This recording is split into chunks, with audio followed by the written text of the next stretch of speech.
Hello guys, and welcome to another tutorial video. And in this short tutorial video, I'll be showing you how to create multiple Phantom wallets. It's easy to get this done. Open up your Phantom wallet, that's the application.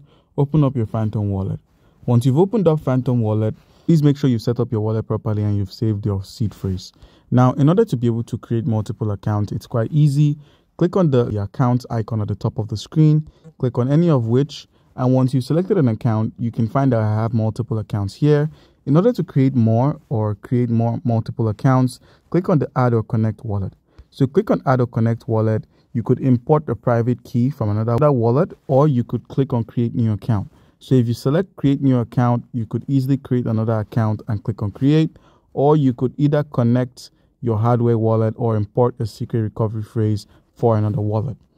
When you've done most of these things, click on Create New Account, click on Create. You successfully created a new account on the Phantom wallet, meaning you could create multiple accounts with different addresses and different seed phrase. So guys, do comment down below if you have a question concerning how we can go about any of this, and you'll be given an answer. Thank you.